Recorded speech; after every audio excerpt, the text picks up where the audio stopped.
কানপুরে বাংলাদেশ সমর্থককে আক্রমণের অভিযোগ, পরে নিজে পাল্টি খেলেন টাইগার রবি।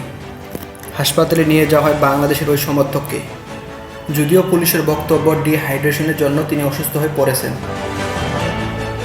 ভারত বাংলাদেশ দ্বিতীয় টেস্টের মাঝে গ্যালারি থেকে অপ্রীতিকর ঘটনার খবর। অভিযোগ, বাংলাদেশ সমর্থক টাইগার রবিকে আক্রমণ করা হয়েছে। তাকে কয়েকজন দর্শক মারধর করেছেন বলে অভিযোগ।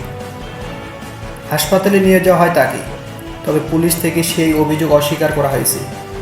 পরে অবশ্য ওই সমর্থক জানান তিনি নিজে অসুস্থ হয়ে পড়েছিলেন। কানপুরে দ্বিতীয় টেস্টে মুখোমুখি ভারত ও বাংলাদেশ। ইতিমধ্যে প্রথম টেস্টে জিতে সিরিজে এগিয়ে রয়েছে ভারত। এদিন অবশ্য বৃষ্টির জন্য বারবার খেলা থেমেছে, কিন্তু তার মধ্যে উত্তাপ গ্যালারিতে। বাংলাদেশের ভক্ত টাইগার রবিকে মারধর করা হয়েছে বলে অভিযোগ। বাঘের মতো সেজে মাঠে উপস্থিত থাকেন এই সমর্থক। জানা যাচ্ছে তিনি আচমকা পেটে প্রচণ্ড ব্যথা অনুভব করেন। তার অভিযোগ, পেটে ঘুষি মারা হয়েছে। একটি সর্বভারতীয় সংবাদ মাধ্যমের তথ্য অনুযায়ী তার বক্তব্য, একদল দর্শক আমাকে সকাল থেকে খারাপ কথা বলছিল। লাঞ্চের পর আমি নাজমুল শান্ত ও মমিনুল হকের নাম ধরে চিৎকার শুরু করি। তখন কয়েকজন আমার আশেপাশে ঘুরছিল। আমার বাঘের মাস্কট ও পতাকা কেড়ে নেওয়ার চেষ্টা করে। যখন আমি বাধা দিই, ওরা আমাকে মারধর শুরু করে।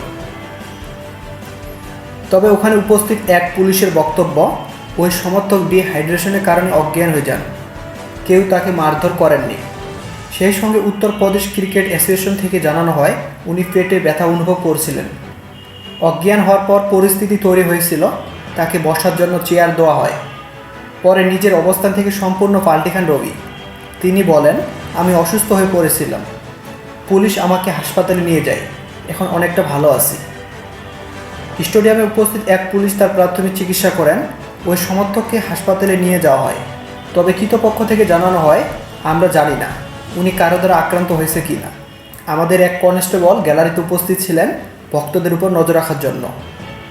তবে ওই সমর্থকরা কী বলেছিলেন তা আমরা বুঝতে পারিনি। পরে তাকে হাসপাতালে নিয়ে যাওয়া হয়।